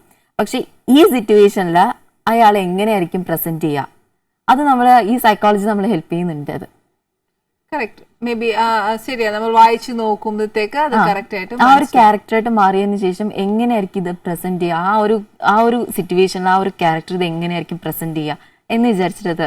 അപ്പം അത് അങ്ങനെ വെച്ചിട്ട് മോൾ ആ ഹോംവർക്ക് ചെയ്തിട്ട് പ്രസന്റ് ചെയ്ത ക്യാരക്ടർ സക്സസ് ആയിട്ടുണ്ട്. അതെ, ഒരുപാട് പ്ലസ് പോയിന്റ്സ് കിട്ടിയിട്ടുണ്ട്, അപ്രിസിയേഷൻസ് കിട്ടിയിട്ടുണ്ട്. ഓക്കെ. അപ്പൊ ഒരു ആർട്ടിസ്റ്റ് ശരിക്കും പറഞ്ഞ ഒരു ക്രാഷ് കോഴ്സ് ആയിട്ട് സൈക്കോളജി മനസ്സിലാക്കിയാൽ ഒരുപാട് ഹെൽപ്പ് ചെയ്യും അല്ലെ. ഈ പറഞ്ഞ പോലെ ഡാൻസ് പഠിച്ചാലും നമുക്ക് എന്നാ പറഞ്ഞ ഒരുപാട് അഭിനയിക്കാൻ പറ്റും എന്ന് പറയുന്ന പോലെ സൈക്കോളജി ഒരു ക്രാഷ് കോഴ്സ് ചെയ്താലും ആക്ടേഴ്സിനും ആക്ട്രസിനും നല്ലതാ, ഉറപ്പായിട്ടും. അത് മോളുടെ എക്സ്പീരിയൻസ്. അതെ. ഓക്കെ. മോള് ചെയ്തല്ലേ മോള് ഏറ്റവും കൂടുതൽ സാറ്റിസ്ഫൈ ഒരു ക്യാരക്ടർ ഏത്? ഞാന് എന്റെ ഇതിന് തൊട്ട് മുന്നിലത്തെ സീരിയൽ കൃഷ്ണതുളസി ആയിരുന്നു. കൃഷ്ണതുളസി എൻ്റെ ഒരു സിഗ്നേച്ചർ വർക്കാണ് കൃഷ്ണതുളസി. ഞാൻ ആദ്യമായിട്ട് വന്നത് കല്യാണ സൗഗന്ധികമാണെങ്കിലും ആൾക്കാർ എന്നെ അറിയുന്ന കല്യാണ സൗഗന്ധ്യത്തിൽ വന്നതിന് ശേഷമാണ്. പക്ഷെ കൃഷ്ണതുളസി എന്ന് പറയുന്നത് എൻ്റെ ഒരു സിഗ്നേച്ചർ. എനിക്ക് കൂടുതൽ പെർഫോം ചെയ്യാനായിട്ടുണ്ടായിരുന്നു അതിനകത്ത്. പാവം ആയിട്ടുള്ള ക്യാരക്ടർ കുറച്ച് ബോൾഡ് ആകുന്നു, അതിൽ പല ടൈപ്പിലുള്ള എക്സ്പ്രഷൻസ് വരുന്ന എനിക്ക് എന്റെ കഴിവിനെ എനിക്ക് മാക്സിമം യൂട്ടിലൈസ് ചെയ്യാൻ എനിക്ക് കഴിഞ്ഞിട്ടുണ്ട് ആ ഒരു സീരിയലായിരുന്നു. അപ്പോഴാണല്ലോ നമുക്ക് ഏറ്റവും കൂടുതൽ പ്രേക്ഷകരിലേക്ക് ഇഷ്ടം നമ്മൾ ഏറ്റവും കൂടുതൽ നേടുന്നത്. അതും നമ്മളൊരു ഔട്ട്സൈഡ് ആയിട്ട് കണ്ടു കഴിയുമ്പോൾ നമ്മുടെ ആ ക്യാരക്ടർ വെച്ചിട്ടാണ് അവർ സത്യം പറഞ്ഞാൽ നമ്മളെ റെക്കഗ്നൈസ് ചെയ്യുന്നത് പോലും അല്ലെ. ആ ഇന്ന ചെയ്ത് അതായിരുന്നു മോളെ സുഖാണോ അങ്ങനെ ആ ഒരു സെന്റിമെന്റൽ ആണെങ്കിൽ അങ്ങനെ, അടിച്ചുപൊളിയാണെങ്കിൽ അങ്ങനെ ആ ഒരു. അത് ഞാൻ അമ്പലത്തിലൊക്കെ പോകുന്ന സമയത്ത് ആൾക്കാർ വന്നിട്ട് നല്ല പ്രായമുള്ള അമ്മൂമ്മമാരോ അല്ലെങ്കിൽ ആന്റിമാരൊക്കെ വന്നിട്ട് അടിക്കുക ചെയ്യുന്നത്, കൃഷ്ണ എന്ത് സുഖാണെന്ന്, എന്ത് വിശേഷം. അയ്യോ, എനിക്ക് ചിലപ്പോ നോവും കേട്ടോ. പക്ഷെ എന്നാലും നമുക്ക് അവരുടെ മനസ്സിലേക്ക് കേറിയിട്ടുണ്ട് ഞങ്ങൾ, അതുകൊണ്ട് അവർ അങ്ങനെ ചെയ്യുന്നത് ഞങ്ങളോട്. സത്യം. അവരുടെ വീട്ടിലെ ഒരു കുട്ടിയായി മാറിയില്ലേ, അന്നേരം പിന്നെ ആ ഒരു സ്വാതന്ത്ര്യം അവര് ചെയ്യുന്നേ. അല്ലാതെ നമുക്ക് ശരിക്കും അല്ലാതെ അതിനകത്തൊരു മൈനസ് പോയിന്റ്സ് ആയിട്ട് ശരിക്കും മോളി സീരിയലിലായാലും ഫിലിമിലായാലും ഫസ്റ്റ് എൻട്രി എങ്ങനെ ആര് വഴി എങ്ങനെയായിരുന്നു? ഞാൻ ഡാൻസറാണ് ബേസിക്കലി. അപ്പോൾ എനിക്ക് ഡാൻസ് വളരെ ഇഷ്ടമായിരുന്നു. അങ്ങനെ എനിക്ക് ആക്ടിങ്ങിൽ എനിക്ക് ഇഷ്ടം വന്നു. അപ്പോൾ ഞാൻ പത്രത്തിൽ വന്നിട്ട് ഷോർട്ട് ഫിലിമിന് വേണ്ടിയിട്ട് ഒരു ഇത് എഴുതിയിട്ടുണ്ടായിരുന്നു, ആർട്ടിസ്റ്റുകളെ നോക്കുന്നുണ്ട്. അങ്ങനെ ഞാൻ അതിൽ പോയി ജസ്റ്റ് അഭിനയിച്ചു. അതിനുശേഷം ഞാൻ സിനിമയിലേക്ക് വന്ന്, ഞാൻ എൻ്റെ ആദ്യത്തെ സിനിമ ഞാൻ ചെയ്യുന്നത് എൻ്റെ 15-ാം വയസ്സിലാണ്. അതിന് നായികയായിട്ട് തന്നെ ചെയ്തു. അതിനുശേഷം എൻ്റെ 18-ാം വയസ്സിൽ ഞാൻ കല്യാണ സൗന്ദര്യത്തിൽ ജോയിൻ ചെയ്തു. അപ്പോൾ ഫിലിം ഞാൻ ചെയ്തു കഴിഞ്ഞതിന് ശേഷം ചില മൂവീസ് ഉണ്ട് എടുക്കും, പക്ഷെ അത് റിലീസ് ആവാനായിട്ട് കുറച്ച് ടൈം എടുക്കും. അങ്ങനെ കുറെ പ്രശ്നങ്ങളൊക്കെ വന്നപ്പോൾ ആൾക്കാർ അറിയുന്നില്ല.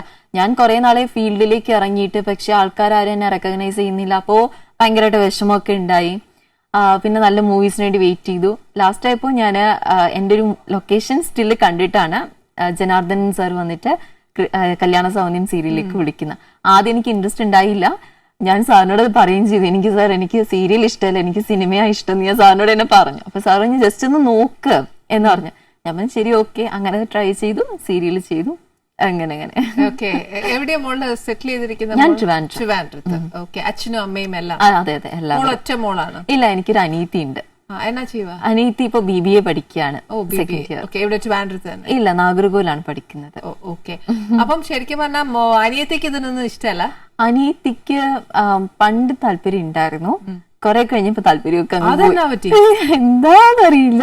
കുറെ കഴിഞ്ഞപ്പോ താല്പര്യം പോയി. പിന്നെ പഠിത്തത്തിലേക്കായി. ഇപ്പൊ അവിടെ ഫസ്റ്റ് ആണ് കേട്ടോ, നന്നായിട്ട് പഠിക്കും. ബുജ്ജിയാണ്, നന്നായിട്ട് പഠിക്കും. പിന്നെ ഇഷ്ടമാണ്, ഡാൻസിനോടൊക്കെ വലിയ ഇഷ്ടമാണ്, പാട്ടൊക്കെ ഇഷ്ടമാണ്. പക്ഷെ എന്നാലും ഒരു മടി. ഓക്കെ. അപ്പൊ ഇതിന്റെ കൂടെ പഠിത്തം, ഡാൻസ്, ഇതെല്ലാം കൂടെ എങ്ങനെയാണോ മാനേജ് ചെയ്യുന്നത്? കുഴപ്പമില്ല, പോണു. ദൈവാനുഗ്രഹിച്ച് എല്ലാം പോകുന്നു അല്ലേ? ഓക്കെ. പഠിത്തത്തിൽ മിടിക്കാണ്? പഠിത്തത്തിൽ കുഴപ്പമില്ല, എബോവ് ആവറേജ് ആണ്. അപ്പൊ പിന്നെ അപ്പനും അമ്മയ്ക്ക് പരാതി ഒന്നുമില്ല? ഇല്ല. അച്ഛനമ്മ എന്താ പറയുന്നതെന്ന് അറിയോ? അവര് പറയാ അമ്മു, എന്റെ പെറ്റ് നെയിം അമ്മു കേട്ടോ. അമ്മുനുള്ള വഴി തെരഞ്ഞെടുത്ത് കഴിഞ്ഞു. ഇനി അനു പഠിച്ച് നല്ല മാർക്ക് മേടിച്ചൊരു ജോലി മേടിച്ചാൽ മതി. അമ്മു എന്തായാലും ജോലി മേടിച്ചില്ല, പഠിക്കണ എന്തിനാണ്? ജോലിക്ക് വേണ്ടി. ഞാൻ ജോലി മേടിച്ചല്ലോ. ഏറ്റവും കൂടുതൽ ന്യായം. എനിക്ക് ശരിക്കും പറഞ്ഞാൽ മൃദുല എന്നൊക്കെ സംസാരിക്കുന്നതിലും ഭേദമേ ഞാനും അമ്മൂന്ന് വിളിക്കട്ടെ. നല്ലത്. എനിക്ക് സത്യം പറഞ്ഞ ഒരു പെൺകുട്ടി ഉണ്ടായിരുന്നെങ്കിൽ അമ്മൂന്നൊക്കെ പേരിടണം ആഗ്രഹം ഉണ്ടായിരുന്നു. അതുകൊണ്ട് ഇനി ഞാൻ അമ്മൂന്ന് വിളിക്കാട്ടോ. ചീത്ത വിളിക്കണമെങ്കിലും അമ്മൂന്ന് വിളിക്കാലോ. രാവിലെ അമ്മ വിളിക്കും പോലെ. മൃദുല എന്നൊക്കെ വിളിക്കുമ്പോഴത്തേക്കുണ്ടല്ലോ ദേഷ്യപ്പെട്ടിട്ടൊന്നും പറയാൻ പറ്റില്ല. മറ്റേ അമ്മൂന്ന് വിളിക്കുമ്പോ ദേഷ്യമുണ്ട്, സ്നേഹമുണ്ട്, വാത്സല്യമുണ്ട്, എല്ലാം ഉണ്ട്. അത് മതി കേട്ടോ. ഞാൻ എന്റെ പ്രേക്ഷകരൊന്നും തെറ്റിദ്ധരിക്കരുത്. അമ്മൂന്ന് വിളിച്ചു കഴിയുമ്പോഴത്തേക്ക് മൃദുല അല്ലാതല്ല, പെറ്റ് നെയിം ആണ് കേട്ടോ. അച്ഛനും അമ്മയും ഫുൾ സപ്പോർട്ടായിരുന്നു? ഫുൾ സപ്പോർട്ടായിരുന്നു. അവര് എന്താ നന്നായിട്ട് എന്നെ സപ്പോർട്ട് ചെയ്യുന്നുണ്ട്. അച്ഛൻ വന്നിട്ട് എനിക്ക് ഫിസിക്കലി ഞാനിപ്പോ ഒരല്പം തടി വെച്ചെങ്കിൽ അച്ഛനാ പറയാ രാവിലെ എനിക്ക് എക്സസൈസ് ചെയ്യണം എന്ന് പറഞ്ഞാൽ അച്ഛൻ രാവിലെ എന്റെ കൂടെ എണീക്കും, എന്നെ എല്ലാ എക്സസൈസും ചെയ്യിപ്പിക്കും. പിന്നെ അതേപോലെ നിറം ഒരല്പം കുറവുണ്ട്, എനിക്ക് ടാൻ വീഴുന്നു, അച്ഛൻ നെറ്റിൽ സെർച്ച് ചെയ്യും, എന്തൊക്കെയാ സംഭവങ്ങൾ, ഹോം റെമഡീസ് നോക്കും, അച്ഛനത് ഉണ്ടാക്കി വെക്കും. എന്നിട്ട് പറയും ഇതൊക്കെ അതേപോലെ അപ്ലൈ ചെയ്യുന്ന പറയും. ഹെയർ എല്ലാം അച്ഛൻ എല്ലാം ചെയ്തു തരും, പറഞ്ഞു തരും എനിക്ക്. അമ്മയാണെങ്കിൽ നമ്മൾ ഈ ഫീൽഡിലേക്ക് പോകുമ്പോൾ ആരെങ്കിലും എന്തെങ്കിലും പറയുന്ന കേട്ടിട്ട് ഞാൻ മെന്റലി ഭയങ്കര ഡിപ്രസ്ഡ് ആയിട്ടിരിക്കും. അല്ലെങ്കിൽ ഇതിനു മുമ്പ് ഒരു സീരിയലിൽ വരുന്നതിന് മുമ്പ് ഭയങ്കര ഡിപ്രസ്ഡ് ആയിട്ടിരിക്കും. അമ്മ വന്നിട്ട് എന്നെ മെന്റലി സ്ട്രോങ് ആക്കും. Very good. അപ്പൊ അച്ഛനും അമ്മയും രണ്ടും ഈക്വലി രണ്ടുപേരും support. Very good, very good. അതിപ്പം ഈ മൃദുലയുടെ കാര്യമല്ല മാത്രമല്ല, ഞാൻ പറയുന്ന എല്ലാ അച്ഛനമ്മമാരും ഇങ്ങനെ തന്നെ ആയിരിക്കണം. മക്കൾക്ക് ഇത്രയും കൂടുതൽ സപ്പോർട്ട് കിട്ടുവാണെങ്കിൽ വേറെ ആരല്ലേ? ഏറ്റവും കൂടുതൽ മക്കളെ സപ്പോർട്ടഡ് ആവശ്യപ്പെടുന്നത് അച്ഛന്റെ അമ്മയുടെ അടുത്താണ്. ഇപ്പൊ നോക്കൂ, ഇതേപോലത്തെ ഒരു അച്ഛനമ്മ എല്ലാ മക്കൾക്കും കിട്ടട്ടെ, അതാണ് ആഗ്രഹം. എല്ലാരും സ്വാർത്ഥ ചിന്തരല്ലേ? അച്ഛനും അമ്മയും നമുക്ക് തരുന്നത് പോലെ ഉള്ള ഒരു സിൻസിയാരിറ്റി വേറെ എവിടെ നിന്നും കിട്ടത്തില്ല. സത്യം. ഫസ്റ്റ് അഭിനയിച്ച ഫിലിം ഏതാ നമ്മള്? ഞാന് 100-ാം നാൾ എന്നൊരു മൂവി ചെയ്തു. അതിനുശേഷം ജെനിഫർ കർപ്പയ്യ റിലീസായി. നെക്സ്റ്റ് മൂവി കടനൻപേ മുറിക്കും, അത് റിലീസ് ആവാനായിട്ട് ഇരിക്കുകയാണ്. തമിഴ് മൂവി. അപ്പോ മൂവി നെയിം അല്പം ചേഞ്ച് ചെയ്തിട്ടുണ്ട്. അത് ഈ മന്ത് അല്ലെങ്കിൽ നെക്സ്റ്റ് മന്ത് റിലീസാണ്. പിന്നെ ഇപ്പൊ ബ്രിട്ടീഷ് ബംഗ്ലാവ് എന്ന് പറയുന്ന മലയാളം മൂവി ഞാൻ ചെയ്തു. അത് സെയിം ഈ മന്ത് അല്ലെങ്കിൽ നെക്സ്റ്റ് മന്ത് റിലീസ് ആവാനിരിക്കുകയാണ്. അമ്മൂന് തമിഴ് പുരിയുമാ? തമിഴ് നല്ല പുരിയും, നല്ല പേസുവാ. എനിക്ക് തമിഴ് പഠിക്ക തെരിയും, എഴുതി തെരിയും, എല്ലാം തെരിയും. പഠിക്ക தெரியாது, എഴുതാൻ தெரியாது. തീർന്നല്ല പ്രശ്നം. നമുക്ക് മലയാളം നല്ലത്. ഇത്രയും മാത്രമേ ചോദിക്കാൻ അറിയുള്ളൂ. കാരണം എനിക്ക് തമിഴ് കേട്ടാൽ അറിയാം, പക്ഷെ തിരിച്ചു പറയുമ്പോ ഏതൊക്കെയോ ഭാഷയായി മാറും. പക്ഷെ എന്നാലും മലയാളമായിട്ട് കുറച്ച് ടച്ചൊക്കെ ഉണ്ട് കേട്ടോ. ചിരിക്കുന്നു എന്തത് കാര്യം പറഞ്ഞ് മനസ്സിലായ പോലെ. എനിക്കപ്പോ തമിഴ് തന്നെ പറയണമെന്നൊന്നുമില്ലല്ലോ. പക്ഷെ ആദ്യമൊക്കെ ഇച്ചിരി പാടായിരുന്നു. ആദ്യം അല്ല, എനിക്ക് തമിഴ് ഭയങ്കര ഇഷ്ടമുള്ളതായിരുന്നു. കാരണം എന്റെ അച്ഛൻ തമിഴ്നാട്ടിലായിരുന്നു. എന്റെ അച്ഛൻ വന്നിട്ട് ഫിലിം എഡിറ്ററാണ്. MN അപ്പു, KG ജോർജാന്റെ മൂവീസ് ഒക്കെ എന്റെ അപ്പൂപ്പനാണ് എഡിറ്റ് ചെയ്ത് സ്റ്റേറ്റ് ഗവൺമെന്റ് അവാർഡ് ഒക്കെ കിട്ടിയിട്ടുണ്ട്. അതേപോലെ ചേച്ചി ആദ്യമായിട്ട് ആക്ട് ചെയ്ത മൂവിയില് അമ്മയാണ് സത്യം, അതില് ക്യാമറാമാൻ എന്റെ അച്ഛന്റെ ക്യാമറമാൻ ആനന്ദക്കുട്ടൻ. ഓക്കെ, ഞാൻ പറയാം. അമ്മയാണ് സത്യത്തില് എന്റെ ഫസ്റ്റ് ക്യാമറമാൻ ദിനേശ് ബാബു ആയിരുന്നു. കുട്ടേട്ടൻ ശരിക്കും ഏട്ടന്റെ പടത്തിലാണ് കൂടുതലും വർക്ക് ചെയ്യുന്നത്. കുട്ടേട്ടന്റെ എന്റെ അച്ഛന്റെ അമ്മാവനാണ്. ഓ, അപ്പോ എന്റെ അമ്മയും അച്ഛനൊക്കെ പറയുന്നത് കേട്ടിട്ടുണ്ട്. ഇങ്ങനെ അച്ഛമ്മാവൻ വന്നിട്ട് ഇങ്ങനെ അമ്മയാണ് സത്യം മൂവി ലൊക്കേഷനിൽ വന്നിട്ട് തിരിച്ച് വീട്ടിൽ വരുമ്പോ പറയുമായിരുന്നു, നല്ലൊരു കുട്ടി വന്നിട്ടുണ്ട്, കൊച്ചു കുട്ടിയാണ്, കാണാൻ നല്ല ക്യൂട്ടാണ്, നല്ല ഭംഗിയുള്ളൊരു കുട്ടി വന്നിട്ടുണ്ട് പറയുമായിരുന്നു. അമ്മ പറഞ്ഞു ഇങ്ങനെ അമ്മ ഇതിലേക്ക് വരുമ്പോഴല്ല, ഇതിനു മുമ്പ് ആനീസ് കിച്ചൺ കാണുമ്പോ തന്നെ അമ്മ ഇതിനെ പറ്റിയിട്ട് പറഞ്ഞിട്ടുണ്ട്, ഇങ്ങനെ ചേച്ചിനെ പറ്റിയിട്ട് പറയാറുണ്ട്. ഇത് നേരിട്ട് കാണുമ്പോ ഇതുവരെ ഒന്നും പറഞ്ഞിട്ടില്ല, വീട്ടിൽ പോയിട്ടൊക്കെ പറഞ്ഞിട്ടുണ്ട്. എല്ലാവരും അങ്ങനെയാണ്, നമ്മുടെ മുന്നേ വെച്ചൊന്നും പറയുകയില്ല.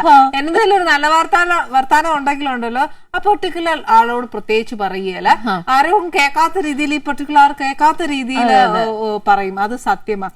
ഈ പറഞ്ഞ കാര്യത്തിൽ എനിക്ക് ഒരു കാര്യം മാത്രം നമ്മുടെ പ്രേക്ഷകരോട് പറയാനുണ്ട്. ഇപ്പൊ നമ്മളൊരു ലെജൻസ് കുറെ പേരുണ്ട്. ആ ലെജൻസിനെ പറ്റി ശരിക്കും നമ്മൾ ഏറ്റവും കൂടുതൽ അറിയുന്നത് അവരുടെ മരണശേഷമാണ്. അത് അവർ ജീവിച്ചിരിക്കുമ്പം ഒരിക്കലും നമ്മൾ അവരുടെ നല്ല വർത്താനങ്ങൾ കേൾക്കാറേ ഇല്ല, അല്ലെ? ശരിക്കും ഞാൻ അഭിനയിച്ചുകൊണ്ടിരുന്ന സമയത്ത് നരേന്ദ്രപ്രസാദ് ശരിക്കും അങ്കിൾ എന്നോട് പറഞ്ഞു തന്നിട്ടുള്ള ഒരു കാര്യമായത്, ശരിക്കും ഇതൊക്കെ എന്തിനാണ് ഇപ്പൊ പറയുന്നത്? ആ ഒരാള് വ്യക്തി ജീവിച്ചിരിക്കുന്ന സമയത്ത് അദ്ദേഹം കേൾക്കാൻ എന്തോരം ആഗ്രഹിക്കും, അല്ലെ? അത് ശരിക്കും അത് ചെയ്യാൻ പാടില്ല എന്ന് എനിക്കൊരു അഭിപ്രായം ശരിക്കും. ഇനി ബാക്കിയെല്ലാം പോട്ടെ, നമുക്ക് നമ്മുടെ കാര്യങ്ങളിലോട്ട്. തന്റെ അച്ഛൻ ഇങ്ങനെ ഭയങ്കര കാര്യങ്ങളായിട്ട് തന്റെ കാര്യങ്ങൾ നോക്കുന്നുണ്ട്, അമ്മ കാര്യങ്ങളൊക്കെ നല്ലതായിട്ട് നോക്കുന്നുണ്ട്, ഒരു ഫിലിം ബാക്ക്ഗ്രൗണ്ട് ബാക്കിലുണ്ട്, ഭയങ്കര സപ്പോർട്ടീവ് ഒരു അല്ലെ? അച്ഛനും അമ്മയ്ക്ക് ആർക്കെങ്കിലും ഇങ്ങനെ ഈ പറഞ്ഞ പോലെ കലയോട് വലിയ താല്പര്യം ഉണ്ടായിരുന്നു? അച്ഛൻ നന്നായിട്ട് പടം വരയ്ക്കും, എനിക്കത് കിട്ടിയിട്ടുണ്ട്. അമ്മ വന്നിട്ട് ജസ്റ്റ് അല്ല, ഞാൻ പറയാം പെൻസിൽ ഡ്രോയിങ്, പിന്നെ പെയിന്റിങ്. അച്ഛൻ ഹനുമാനൊക്കെ വരച്ചു വെച്ചിട്ടുണ്ടായിരുന്നു. അതാണ് എനിക്ക് ഒരു വയസ്സാകുമ്പോ അമ്മ കളിക്കാൻ തന്നത്. ആ പേപ്പറിൽ കീറി ഞാൻ എന്തൊക്കെയോ ചെയ്തെന്നാ പറയും, എനിക്ക് ഓർമ്മയില്ല. പക്ഷെ ഞാൻ അതിനുശേഷം ഇപ്പൊ ഞാനൊരു ഹനുമാനെ വരച്ചു കൊടുത്തു അച്ഛന്. പിന്നെ അമ്മ ഡാൻസ് നല്ല, അതായത് അമ്മ സംസാരിക്കുമ്പോ അമ്മയുടെ ഫേസിൽ മാറി മാറിയുന്ന എക്സ്പ്രഷൻസ് കാണണം. അയ്യോ എന്താന്നറിയാം, ഞങ്ങളൊക്കെ ഇരട്ടപ്പേരിട്ട് സെറ്റിലൊക്കെ അമ്മയെ വിളിക്കുന്ന മായാവതി എന്നാണ് വിളിക്കുന്നത്. സത്യമായിട്ടും ഓരോ എക്സ്പ്രഷൻ അമ്മ വിത്ത് ആക്ഷൻ എല്ലാം കാണിക്കും. ഈ അമ്മയെ കൂടെ ഒന്ന് കൊണ്ടുവരാൻ മേലായിരുന്നു, ഞങ്ങളൊക്കെ ഒന്ന് മോശമായി പോയിട്ടോ. അമ്മ അറ്റ്ലീസ്റ്റ് അന്ന് അടുത്ത ചേർന്നത് ഇതൊക്കെയല്ലേ അമ്മ ഞങ്ങൾക്കുള്ള സന്തോഷം. എന്താന്ന് വെച്ചാൽ മൃദുലയുടെ അമ്മ ഇങ്ങനെയൊക്കെ ചെയ്യുമ്പോഴത്തേക്ക് പ്രേക്ഷകർക്ക് അതൊക്കെ എന്നാ രസമല്ലേ കാണാനാ. പോയി ഇനിയിപ്പോ സാരില്ല, അടുത്ത പ്രാവശ്യം പോന്നേച്ചാൽ മതി. അപ്പൊ ചേച്ചിയുടെ എക്സ്പ്രഷൻസും ചേച്ചി എന്നതാന്നുള്ളത് അറിയാൻ പറ്റും. എനിക്ക് തോന്നുന്നു ഇങ്ങനെ പറയുന്ന കേട്ടിട്ട് എനിക്ക് തോന്നുന്നു അമ്മ ഭയങ്കര ആക്റ്റീവാന്ന് തോന്നുന്നു. നല്ല ആക്റ്റീവാണ്, വെരി മച്ച്. എനിക്ക് തോന്നി വർത്താനം കേട്ട് വർത്താനം പറയാനും ഒക്കെ. പിന്നെ എന്താണ് കൗണ്ടർ അടിക്കാനൊക്കെ ബെസ്റ്റ് അല്ലേ അമ്മ? മിസ്സായി പോയല്ലോ ഈ വർത്താനമുള്ള വർത്താനെങ്കിൽ. ഇങ്ങനത്തെ ഒക്കെ ആൾക്കാരല്ലേ വരണ്ടായ. എന്നതാണോ ഇത്? കൗണ്ടർ കിട്ടുന്ന ആൾക്കാരൊക്കെ ഇരിക്കുമ്പോ എന്നാ രസാന്നറിയാമോ? ഉള്ള കാര്യം പറയാം. അച്ഛനും അതിന്റെ ഭയങ്കര സൈലന്റ് ആണ്, ഭയങ്കര മെച്ചൂർഡ് ആയിട്ട് ബിഹേവ് ചെയ്തിട്ടുള്ളൂ. അത് ഇങ്ങനെ അച്ഛന് ശരിക്കും സൈക്കോളജി പഠിക്കാൻ ബെസ്റ്റ്. അച്ഛൻ ഇങ്ങനെ ഇരിക്കും, ഒരാൾ സംസാരിക്കുമ്പോൾ അയാളെ ശരിക്കും ഇങ്ങനെ വാച്ച് ചെയ്തുകൊണ്ടിരിക്കും. അയാളുടെ ക്യാരക്ടർ, അയാളുടെ എല്ലാ കാര്യങ്ങളും ഇങ്ങനെ വാച്ച് ചെയ്ത് എല്ലാം മനസ്സിലാക്കി ഇങ്ങനെ വെക്കും. അച്ഛൻ അങ്ങനത്തെ ഒരു ടൈപ്പാണ്. കൗണ്ടർ അടിക്കാൻ അറിയില്ല. അപ്പൊ അച്ഛൻ്റെ അടുത്ത് അധികം പോലെ ഇരിക്കണ്ട, അമ്മയുടെ പോയിരുന്നാ മതി. ചാച്ചൻ ഇങ്ങനെയൊക്കെ ശ്രദ്ധിച്ചു നോക്കുമ്പോ നമുക്കൊരു കുറച്ച് ഓക്കെ. അപ്പൊ ഇങ്ങനെ കെയറിങ് ആയിട്ട് ഒരു മൂക്ക് അച്ഛനും അമ്മയും വെച്ചിരിക്കുന്ന ഫുഡിൽ ചിട്ടയും ഒക്കെ ഉണ്ടോ? ഉണ്ട്. എന്നതാ? അയ്യോ, ഞാൻ ഈ സിനിമയിലൊക്കെ കയറിയതിന് ശേഷം ഉണ്ടല്ലോ, അച്ഛൻ എനിക്ക് വറുത്തത് മുറിച്ച സാധനങ്ങളൊന്നും തരില്ല. വണ്ണം വെക്കും പറഞ്ഞിട്ട് ചിക്കൻ ഫ്രൈ ഫിഷ് ഫ്രൈ ഒന്നും കിട്ടുകയല്ല. അത് തരും, പക്ഷെ അമ്മ അത് വെച്ചാലല്ലേ തരത്തുള്ളൂ. അമ്മ എന്താന്ന് വെച്ച് കഴിഞ്ഞാൽ ഇങ്ങനെ അച്ഛൻ പറയുമ്പോ കൺട്രോൾഡ് ആയിട്ട് ഇങ്ങനെ വെക്കും. പിന്നെ ചിപ്സ്, പിന്നെ മിച്ചർ, അതൊന്നും തരില്ല എനിക്ക്. അച്ഛൻ ഭയങ്കരമായിട്ട് ശ്രദ്ധിക്കും, ഫുള്ളും ഫ്രൂട്ട്സ് കൊണ്ടുതരും. എനിക്കാണെങ്കിലോ അതിഷ്ടമല്ല. ഒരു പരിധി കഴിയുമ്പോ നമുക്ക് തന്നെ ശ്രദ്ധിക്കാൻ വരൂല്ലേ? ശരിക്കും. ഈ അതിലും നല്ലൊരു ഭക്ഷണം മുന്നേ ഇരിക്കുമ്പോഴത്തേക്ക് മസാല ഫുഡ്സ് ഒന്നും അച്ഛൻ തരുവല്ലായിരിക്കും. പിന്നെ ഞാൻ സീരിയലൊക്കെ കയറി കഴിഞ്ഞപ്പോഴത്തേക്കും കുഴപ്പമില്ല, ഞാൻ പറഞ്ഞു അച്ഛൻ പ്ലീസ് അച്ഛൻ എന്തെങ്കിലും കഴിച്ചോട്ടെ, ഞാൻ എക്സസൈസ് ചെയ്യുന്നുണ്ടല്ലോ പ്ലീസ് എന്ന് പറയാം. അങ്ങനെ പിന്നെ എന്തെങ്കിലും ഒക്കെ, പക്ഷെ എന്നാലും കുറച്ച് കൺട്രോൾ ചെയ്യും. ഓക്കെ, ഈ പറഞ്ഞ പോലെ അതിനകത്ത് ഒരു കാര്യം കൂടെ ഉണ്ട് കേട്ടോ.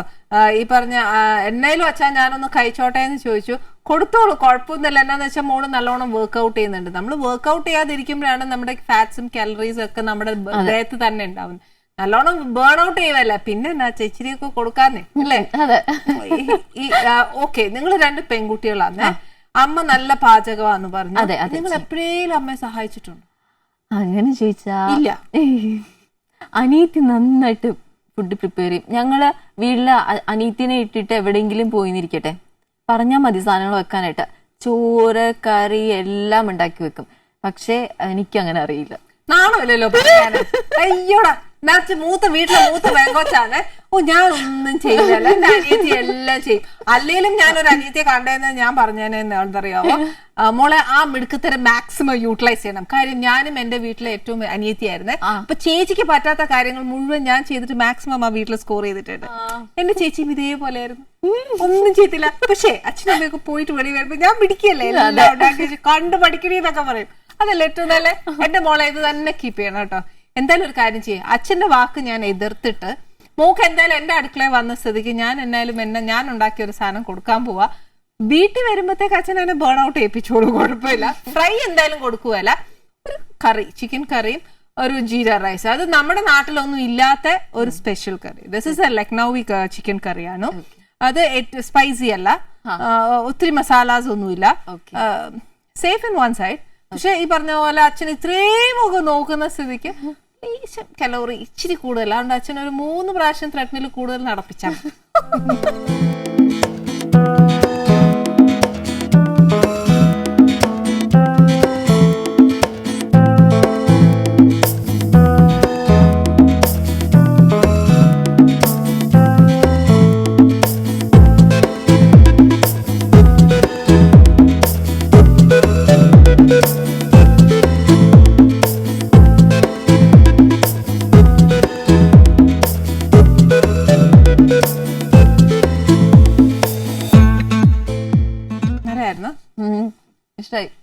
Thank you.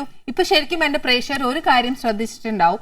എന്നാന്ന് വെച്ചാൽ ഞാൻ ആദ്യം ചോറാ വിളമ്പിയത്. പക്ഷെ അങ്ങനെ ചെയ്യാൻ പാടില്ല എന്ന് ബേസിക്കലി എന്റെ അമ്മായിമ്മ പറഞ്ഞു തന്നിട്ടുണ്ട്. എന്നാന്ന് വെച്ചാല് ചോറ് ഫസ്റ്റ് വിളമ്പരുത്, ആദ്യം കറി ഒക്കെ എടുത്തു വെച്ചിട്ടേ ചോറ് വിളമ്പാൻ പാടുള്ളൂ എന്ന്. അത് എല്ലാവർക്കും എനിക്ക് ഒരു പ്രായം ചെന്ന് എല്ലാവർക്കും അറിയായിരിക്കും, പക്ഷെ ഒട്ടുമിക്ക ആൾക്കാർക്കും അറിയാൻ മേല. എന്റെ ഒരു ചെറിയ അറിവാന്നു, എന്റെ അമ്മായിമ്മ തന്ന അറിവ്. അതെല്ലാവർക്കും എന്റെ പ്രേക്ഷകർക്ക് എത്തുന്നെങ്കിൽ എത്തിക്കോട്ടെ.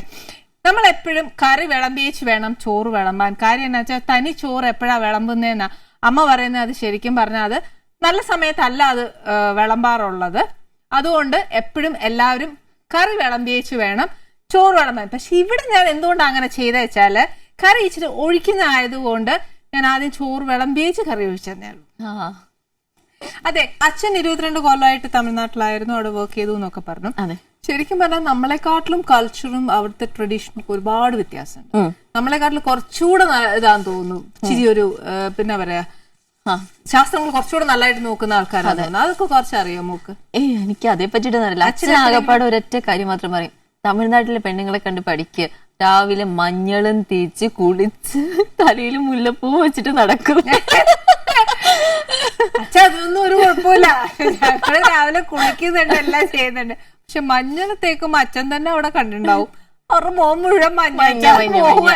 അതുകൊണ്ട് അച്ഛൻ ഇപ്പത്തെ ഞങ്ങളുടെ പോലത്തെ ജനറേഷനിലെ പിള്ളേരോട് പറയരുത്, ഞങ്ങൾ ചെയ്തോളാം, വൺസിന് വീക്കൊക്കെ ചെയ്യാല്ലേ, നമ്മൾ ധിക്കരിച്ചൊന്നും ചെയ്യത്തില്ല. പക്ഷെ അച്ഛൻ നല്ല രീതിയിൽ പറഞ്ഞു തന്നാ, നല്ലൊരു ടോൺ വീഴട്ടെ. പക്ഷെ അതിനകത്ത് പ്ലസ് പോയിന്റ് ഉണ്ട്. കാര്യം എന്താ പറയാ, മഞ്ഞൾ ഇസ് എൻ ആന്റിസെപ്റ്റിക് ആണ്. നമുക്ക് ദിവസം സ്കാർസ് റാഷസ് എല്ലാം വരും.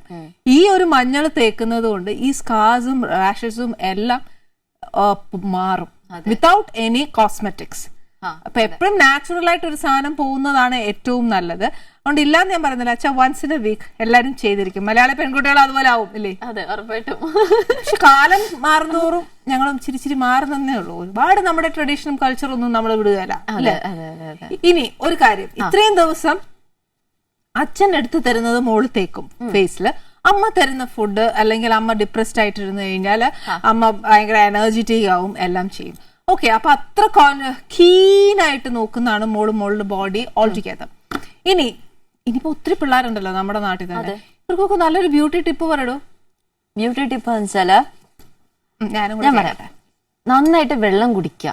രാവിലെ എണീറ്റ് കഴിഞ്ഞാൽ നന്നായിട്ട് വെള്ളം കുടിക്കുക. അച്ഛൻ എന്നോട് എപ്പോഴും പറയുന്നൊരു കാര്യമാണ്, നമ്മൾ വേറെ നമുക്കൊന്നും വേണ്ട, കാരണം സ്കിന്ന് ക്ലിയർ ആകാൻ വെള്ളം കുടിക്കാണ് ബെസ്റ്റ്. മുടി നന്നായിട്ട് വളരാൻ വെള്ളം കുടിക്കാണ് ബെസ്റ്റ്. ഇന്റേണൽ ഓർഗൻസ് കറക്റ്റ് ആകാൻ, അതിനുള്ള അഴുക്കുകളൊക്കെ പോകാൻ വെള്ളം കുടിക്കാണ് ബെസ്റ്റ്. എല്ലാത്തിനും വെള്ളം കുടിക്കുക തന്നെയാണ് ബെസ്റ്റ്. ടോക്സിൻസ് വെളി പോവും. അതെ, ആ പറഞ്ഞ വളരെ ശരിയാണ്. സ്കിൻ ഭയങ്കര ക്ലിയർ ആവും. ആ പറയുന്ന എത്ര നമുക്ക് വെള്ളം കുടിക്കാൻ പറ്റുന്നോ അത്രയും കുടിക്കുക. പിന്നെ യാത്രകളിൽ മാത്രമേ നമുക്ക് പറ്റാതെ ഉള്ളൂ, ആ സമയത്ത് മാത്രം ഇച്ചിരി ഒന്ന് നോക്കിയാൽ മതി. അല്ലാതെ കാര്യം നമ്മുടെ നാട്ടില് സ്ത്രീകൾക്ക് കറക്റ്റ് ആയിട്ട് പോകാനുള്ള ഒരു ബാത്റൂം ഫെസിലിറ്റി പോലും നമ്മുടെ നാട്ടിൽ കുറവായതുകൊണ്ടും നമ്മൾ ആ സമയത്ത് മാത്രമേ ഉള്ളൂ. അല്ലാതെ ഏറ്റവും ഒരു സ്ത്രീക്ക് വേണ്ടി ഏറ്റവും നല്ലൊരു ടിപ്പ് എന്ന് പറയുന്നത്, ഞാനും പറയുന്നത്, ധാരാളം വെള്ളം കുടിക്കുക. പിന്നെ ഒരു കാര്യം ഞാൻ പറയാം, വാട്ടർ തെറാപ്പി ആയിട്ട് തന്നെയുണ്ട്. ചൂടുവെള്ളമൊക്കെ നമ്മൾ കുടിക്കുവാണ് എങ്കിൽ നമ്മുടെ ദേഹത്തെ കംപ്ലീറ്റ് ഫാറ്റും പോവാനായിട്ടും ഒത്തിരി സഹായിക്കും. അത് നമ്മളിപ്പോ വർക്ക്ഔട്ട് ചെയ്യാൻ പറ്റാത്ത ഒരു സ്ത്രീ ആണെങ്കിൽ, മുട്ടുവേനയോ കാലുവേനയോ എന്നതേലും ഉണ്ടെന്നുണ്ടെങ്കിൽ നമുക്ക് വർക്ക്ഔട്ട് ചെയ്യാൻ പറ്റുന്നില്ല, നമുക്ക് ശരീരഭാരം കൂടുന്നു, ഒബീസിലേക്ക് പോകുന്നു എന്നൊക്കെ ചിന്തിക്കുവാണ് എങ്കിൽ നല്ല ചൂടുവെള്ളം, അതായത് നമുക്ക് കുടിക്കാൻ പറ്റുന്നതിൽ കുറച്ചുകൂടെ, അതായത് നമ്മളൊരു സിപ്പായിട്ട് കുടിക്കണം, ഊതി കുടിക്കാന്ന് അറിയില്ല എന്ന് പറയുന്ന പോലെ ആ ഒരു ചൂട് നമ്മൾ കുടിച്ചുകൊണ്ടേയിരുന്നാല് നമ്മൾ പെട്ടെന്ന് നമ്മുടെ ബോഡിയിൽ ആ ഡിഫറൻസ് ഉണ്ടാവും. പിന്നെ അതിനകത്ത് പ്ലസ് 2 പോയിന്റ് ആണ്. ഒന്ന് ഫാറ്റ് ബേണർ, നെക്സ്റ്റ് വെള്ളമാണ്. അപ്പൊ എത്രയായാലും നമ്മുടെ സ്കിന്നും ബോഡിയും ക്ലീൻ ചെയ്തോണ്ടേ ഇരിക്കത്തുള്ളൂ. അതുകൊണ്ട് മെനക്കെടാത്ത കാര്യങ്ങൾ വല്ല ഉണ്ടെങ്കിൽ എന്നോട് ചെയ്യും, ഞാൻ പറഞ്ഞുതരാം. ഇതൊക്കെ ചെയ്തിട്ടും ഞാൻ മെലിയുന്നില്ല, അത് വേറെ കാര്യം. അടുത്ത വിശേഷം പറയൂ. അനിയത്തി ബ്യൂട്ടി കോൺഷ്യസ് ആണ്? അനിയത്തി ഇല്ല, കാരണം ഹോസ്റ്റലിൽ നിന്നിട്ട് പഠിക്കുക, പിന്നെ അമ്മയുടെ ഫുഡ് കഴിക്കാൻ പറ്റത്തുണ്ട്, ആളങ്ങ് മെലിഞ്ഞു പോയി. കാരണം ഞാനും അനിയത്തി ഒരേ ഹൈറ്റ് ആണ്. അനിയത്തി ഒരല്പം നീണ്ട ഫേസാ. അപ്പോ ഞങ്ങൾ പുറത്തിറങ്ങുമ്പോ അനിയത്തി കുറച്ച് വണ്ണമുള്ള ടൈമിനാണ് എന്റെ ചേച്ചി എന്നാ പറഞ്ഞുകൊണ്ടിരുന്ന ആൾക്കാരൊക്കെ, കാരണം വണ്ണം ഉണ്ടല്ലോ. പിന്നെ അത് കഴിഞ്ഞ അനിയത്തി ഇങ്ങ് മെലിഞ്ഞപ്പോ ഇപ്പൊ എന്റെ 9ാം ക്ലാസ്സിലാണോ 10ാം ക്ലാസ്സിലാണോ അങ്ങനെ ചോദിക്കാൻ ആൾക്കാർ.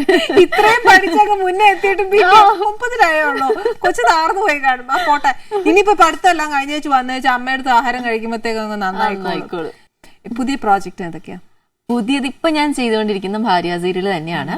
മൂവീസ് കുറച്ച് വരുന്നുണ്ട്, അപ്പോ അതൊക്കെ നോക്കിയിട്ട്. ഇനി തമിഴ് മൂവിയൊക്കെ ഇറങ്ങുമ്പോഴത്തേക്ക് അങ്ങ് ഭയങ്കര ബിസി ആവും, അപ്പത്തേക്ക് മലയാളം തിരിഞ്ഞു വരുമല്ലോ അല്ലേ? പിന്നെ എനിക്ക് വലിയ ഇഷ്ടമാണ് മലയാളം ചെയ്യാനായിട്ട്. എന്റെ അമ്മയ്ക്ക് അത് ഇഷ്ടം, മലയാളം ചെയ്യുന്ന. അതെ, അത് തിരിഞ്ഞു പറയോ? ഞാനിത് തീർത്തിട്ട് വരാം. അയ്യോ ഇല്ല, ഉറപ്പാണ്. പറയുന്ന മുഴുവൻ ഞങ്ങളുടെ പ്രേക്ഷകർ കേൾക്കുന്നുണ്ട്. ഉറപ്പായിട്ടും കേട്ടോളൂ, ഞാൻ അങ്ങനെ പറയില്ല. മലയാളം വിട്ടിട്ട് ഒരു കളിയില്ല. ഇല്ല, ഒരിക്കലില്ല. നമ്മുടെ വീട് തന്നെയാ നമുക്ക് എന്നല്ല, സത്യം കേട്ടോ. പല യാത്ര പോയിട്ട് വരുമ്പോഴേ തിരിച്ച് നമ്മുടെ വീട്ടിലേക്ക് എത്തുമ്പോൾ നമുക്കൊരു സന്തോഷമാണ്. പക്ഷെ യാത്ര പോവാൻ ഭയങ്കര ഉത്സാഹമാ, എന്ന് വെച്ചാൽ തിരിച്ച് വീട്ടിലോട്ട് പോവാ എന്ന് പറയുമ്പോഴത്തേക്ക് ഒരു ചെറിയൊരു സങ്കടം വരും. പക്ഷെ എന്നാലും വീട്ടിൽ വന്ന് കയറുമ്പോൾ നമുക്ക് ഭയങ്കര ഒരു സന്തോഷം തന്നെ. എന്ന് പറഞ്ഞ പോലെയുള്ളൂ, മലയാളത്തിൽ അഭിനയിച്ചാലും തമിഴിലൊക്കെ അഭിനയിച്ചാൽ പോലും തിരിച്ച് നമ്മുടെ ഒരു മലയാളം ചെയ്യുമ്പോഴാണ് എന്നും ഒരു ഹോംലി ഫീലിംഗ് ഉണ്ടാവുന്നത് അല്ലേ? ഓക്കെ, ഇനി ഈ തമിഴിൽ റിലീസ് ആയിട്ടുള്ള എല്ലാ ശേഷമാണ് നമുക്ക് ഇനി തീരുമാനിക്കുന്നത്. അതെ, മലയാളത്തിലേക്ക് ഓഫേഴ്സ് വന്നാൽ ഞാൻ എന്തായാലും ചെയ്യും. ഞാൻ പറഞ്ഞ പോലെ കുറച്ച് മൂവീസ് ഇങ്ങനെ വന്ന് നിപ്പുണ്ട്, അപ്പൊ അതിങ്ങനെ സംസാരിച്ചിട്ട് ഇങ്ങനെ നിക്കാണ്. കുറച്ച് എന്റെ ഫ്രണ്ട് സർക്കിളിലുള്ള കുറച്ച് പേര് തന്നെ, ഒരുപാട് പേരുണ്ട്, അവർ മൂവീസ് എടുക്കാനായിട്ടൊക്കെ നിക്കാണ്, കുറച്ച് നല്ലൊരു ബിഗ് ബഡ്ജറ്റിലൊക്കെ. അപ്പോ അങ്ങനെ ഇപ്പൊ ഞാൻ പറയട്ടെ മോളെ, ശരിക്കും പറഞ്ഞാൽ നമ്മുടെ ഇപ്പൊ ലോകം ഏറ്റവും സെക്യൂർ അല്ല എന്ന് പറയും പെൺകുട്ടികൾക്ക്. പെൺകുട്ടികൾക്കെന്നല്ല, ബീങ് എ വിമൻ, നമുക്ക് നമ്മുടെ അറ്റ്മോസ്ഫിയർ ഒട്ടും ശരിയല്ല, നമ്മുടെ രീതികളൊന്നും ശരിയല്ല. അപ്പൊ ഞാനൊരു കാര്യം ചെയ്യട്ടെ, മോള് സൈക്കോളജിയാണ് എടുത്തേക്കുന്നത്. ഓരോരുത്തരുടെ ആറ്റിറ്റ്യൂഡ് അല്ലെങ്കിൽ അപ്രോച്ച് നമുക്ക് മനസ്സിലാക്കാൻ പറ്റും. സൈക്കോളജി എന്തോരം ഹെൽപ്പ് ചെയ്തിട്ടുണ്ട്. ഇയാളുടെ ആറ്റിറ്റ്യൂഡ് അല്ലെങ്കിൽ ഇയാളുടെ ഇന്റൻസിറ്റി കറക്റ്റ് അല്ല എന്ന് മനസ്സിലാക്കാൻ പറ്റിയിട്ടുണ്ട്. ഏതെങ്കിലും ഒരു എക്സ്പീരിയൻസ്? നന്നായിട്ട് പറ്റിയിട്ടുണ്ട്. ആദ്യമൊന്നും എനിക്ക് മനസ്സിലാവില്ലായിരുന്നു, പക്ഷേ എന്താ, അപ്പൊ ഞാൻ കൊച്ചുകുട്ടിയാണല്ലോ ആ ഒരു ടൈമിനൊക്കെ. ഞാൻ എന്റെ അച്ഛൻ വന്നിട്ട് ഓരോ ആൾക്കാരോട് ബിഹേവ് ചെയ്യുന്നത് വളരെ മെച്ചുവർഡായിട്ട് അച്ഛൻ ഓരോ കാര്യങ്ങളും ഓക്കെ, ആ കാര്യങ്ങൾ ചോദിക്കുക, ആവശ്യമുള്ള കാര്യങ്ങൾ അറിയാം, അങ്ങനെ ബിഹേവ് ചെയ്യുന്നത് ഞാൻ അതാ കണ്ടു വളർന്നിട്ടുള്ളത്. അപ്പോ എന്റെ ചെറിയ പ്രായത്തിൽ തന്നെ ഞാൻ ആൾക്കാരോട് ഞാൻ അങ്ങനെയാ ബിഹേവ് ചെയ്യുന്നത്. എന്റെ കുട്ടിത്തം വെച്ചിട്ട് ഞാൻ ബിഹേവ് ചെയ്യുന്നത് വളരെ കുറവാണ്. പക്ഷെ ഭയങ്കര മെച്ചുവേർഡ് ആയിട്ടാ ഞാൻ സംസാരിക്കുന്നത്. അപ്പോൾ ആദ്യമൊന്നും എനിക്ക് മനസ്സിലാവില്ലായിരുന്നു. പക്ഷെ സൈക്കോളജി പഠിച്ച് അത് ശരിക്കും ഹെൽപ്പ് ചെയ്തിട്ടുണ്ട്. ഇപ്പൊ ഓവർ ദ ഫോൺ ആയിരുന്നാലും ശരി, 2 വാക്ക് പറഞ്ഞു കഴിയുമ്പോൾ ആളുടെ ക്യാരക്ടർ വേറെ ആണെങ്കിൽ അത് ശരിക്കും നമുക്ക് മനസ്സിലാക്കാൻ പറ്റും. അത് ഓവർ ദ ഫോൺ ആണെങ്കിൽ എനിക്കത് മനസ്സിലാക്കാൻ ഇപ്പൊ നേരിട്ട് വരുന്നത് തന്നെയില്ല. അത് സൈക്കോളജി നന്നായിട്ട് ഹെൽപ്പ് ചെയ്തിട്ടുണ്ട്. അത് ശരിക്കും കുറെയൊക്കെ ഞാൻ പറയുന്നത് വെച്ചാൽ പെൺകുട്ടികൾ കുറച്ചൊക്കെ അതൊക്കെ മനസ്സിലാക്കണം. ഈവൻ ദോ ആ കോഴ്സ് പോയിട്ടില്ല എന്നുണ്ടെങ്കിൽ പോലും ഈവൻ എന്താ പറയാ ബേസ് നോളജ് വെച്ചിട്ടെങ്കിലും പലരുടെ അനുഭവങ്ങൾ കേട്ടെങ്കിലും നമ്മൾ കുറച്ചൊക്കെ മനസ്സിലാക്കണം. ഇല്ലെന്നുണ്ടെങ്കിൽ സ്ത്രീ എന്ന വലിയ പാട് തന്നെയാ നമുക്ക് ഈ ഒരു ലോകത്ത് ജീവിക്കാൻ. പണ്ടൊന്നും ഇങ്ങനെ ഇല്ലായിരുന്നു കേട്ടോ. എന്തായാലും ഒരു കാര്യം, സോ ഹാപ്പി മോൾ ഇവിടെ വന്നു. ഇപ്പൊ മൃദുല എന്ന് പറയുന്ന അമ്മൂനെ ഇവിടെ എല്ലാവർക്കും മനസ്സിലായി. ശരിക്കും പറഞ്ഞാൽ ചിലപ്പം ഇനിയിപ്പം മൃദുല എന്നൊക്കെ വിളിക്കുമെന്ന് എനിക്കറിയാം. മേല അമ്മുവേ ഇങ്ങോട്ട് പോന്നേ എന്നൊക്കെ വിളിക്കുമായിരിക്കും. എന്തായാലും ആ ഒരു അമ്മു എന്താണെന്നും അമ്മുവിന്റെ വീട്ടിൽ അമ്മു ആരാണെന്നും എന്തായാലും അറിയാൻ പറ്റി. I M so happy and thanks for coming. Thank you ചേച്ചി. എനിക്കിവിടെ വരാൻ ഭയങ്കര ഇഷ്ടമായിരുന്നു. സീരീസിൽ എനിക്ക് വളരെ ഇഷ്ടമായിരുന്നു. ചേച്ചിന്റെ വലിയ ഇഷ്ടമാണ്. അപ്പോ ഇവിടെ ഇതിലേക്ക് കോൾ വന്നപ്പോ ആനീസ് കിച്ചണിലേക്കാന്ന് പറഞ്ഞപ്പോ ഞാൻ ഭയങ്കര എക്സൈറ്റഡ് ആയി. എനിക്ക് അത് മാത്രല്ല, എനിക്ക് ഫുഡ് ഉണ്ടല്ലോ, പല പല വെറൈറ്റീസ് ഓഫ് ഫുഡ് എനിക്ക് ടേസ്റ്റ് ചെയ്യാൻ വളരെ ഇഷ്ടമാണ്, ഭയങ്കര ഇഷ്ടമാണ്. അപ്പോ അതിനും കൂടെ അറിയാൻ സാധിച്ചാൽ ഭയങ്കരമായിട്ട് ഞാൻ ഹാപ്പിയാണ്. Thank you very much. ഇനി ഒരു കാര്യം മൃദുലടുത്ത് സംസാരിച്ചപ്പോ എനിക്ക് ഒരു കാര്യം ഞാൻ ഇപ്പൊ നേരത്തെ പറഞ്ഞത് തന്നെ ഞാൻ പറയാനുള്ളൂ.